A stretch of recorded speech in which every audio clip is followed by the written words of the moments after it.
So today we're going to talk about macros, and I'm going to give you an easy way to calculate the quantity of macros on keto. I have a picture of a plate here, and it's divided in half. On the left side, we have the carbs. On the right side, we have fat and protein. And so the difficulty of really showing you this is that most foods are not a pure fat, carbohydrate, or protein. They're a combination of things. So the way I did this should be pretty simple. So let's start with carbohydrates. You want the majority of carbohydrates to be vegetables, at least 7 cups or servings, okay? Now, how much is that? How could you visualize that? Well, if you know about cups, you could just take a cup or just take a fist full of salad. So you need a minimum of 7 cups. Now, the problem is that quantity is not going to fit on the half of your plate. So I recommend getting an additional bowl to put your salad in. Now, if you're going to do other types of vegetables, not leafy greens, like broccoli, cauliflower, bell pepper, carrots, etc., then the quantity goes down to about 3.5 cups or servings, okay, which is about 3 fistfuls of those dense types of vegetables. And those would definitely fit on half of your plate.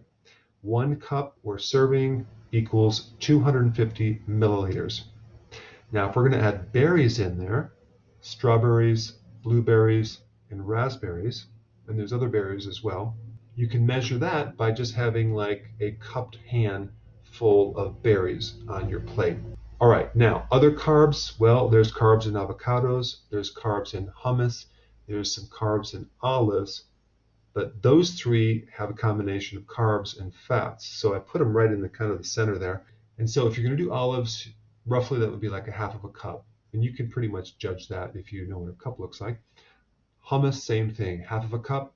Avocado, we're just talking about a half of an avocado, or a lot of times I'll just do a whole avocado. So roughly between a half to a whole. Now let's shift to the fat and protein. Normally that's combined, and I recommend that you try to consume the fattiest protein that you can consume. So don't cut off the fat, don't take off the skin, leave that on. Try to consume like fish, for example, that has more fat, like salmon would be the ideal situation. So if you're going to do meat or fish, the size of that quantity, if you're male, should be the size of the palm. If you're male, you would do 1 to 2 of those. Okay, if you're female, you would do 1.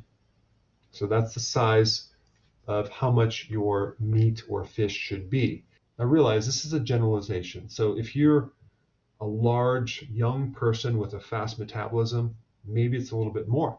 Okay, so you really have to judge and figure out what's right for you. Okay, so that would be your protein.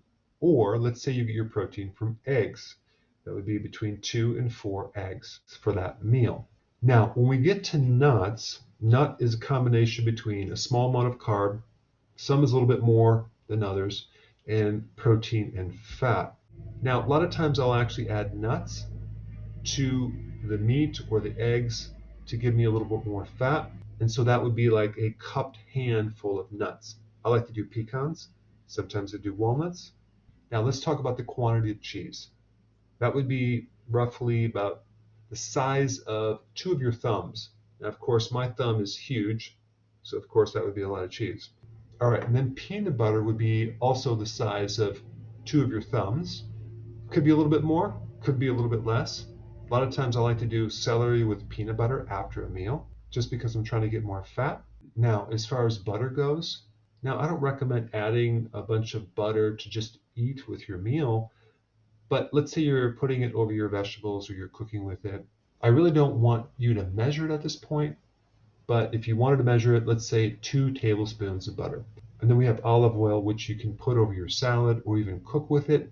And I prefer you not to measure that one because you want to consume a good amount of olive oil, and make sure your olive oil is extra virgin and it's the real olive oil with not extra things. So also want to make sure it's authentic. It's the extra virgin olive oil. It's not the fake olive oil. Coconut oil, the same thing. Don't worry about measuring it. Just put some in the pan and cook with it. Now, if you're doing MCT oil, that could be between 1 and 2 tablespoons. So I just wanted to create this video to give a rough idea of your macros and what they might look like. Hey, before you leave, I just wanted to give you a little quick history on some of the books that I wrote. This was one of the first books. It's called Dr. Berg Body Shapes. It was my attempt at writing about body types. What was very interesting about this book is I actually did all the images myself. Don't ask me why.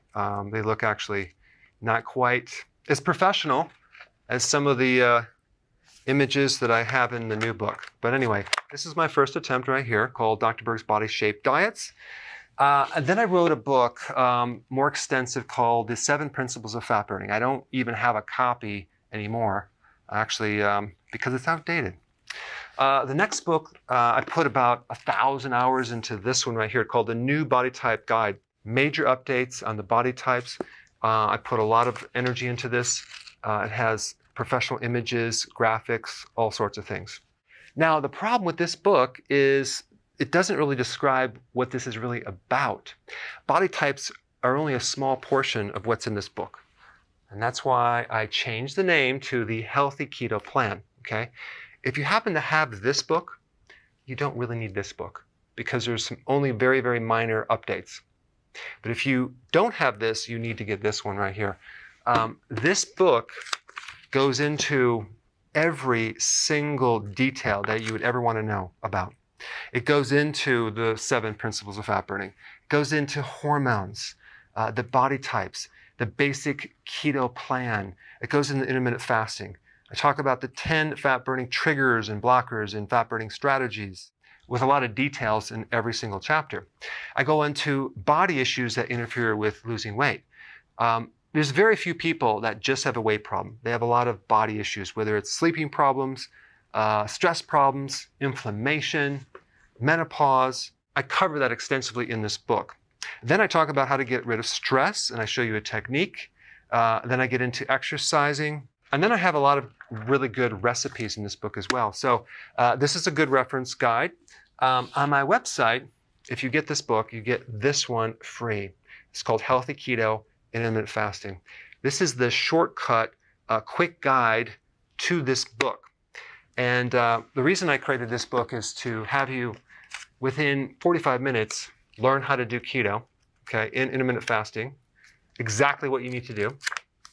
Then you can fill in the blanks with this book right here. So right now I'm doing a special. If you get this book, you get this one totally free, or you can go to Amazon and get these individually. So I just want to clarify the difference between this book and this updated one right here. If you don't have this, you need to get this right here. That way you can get the exact correct information to do it healthily.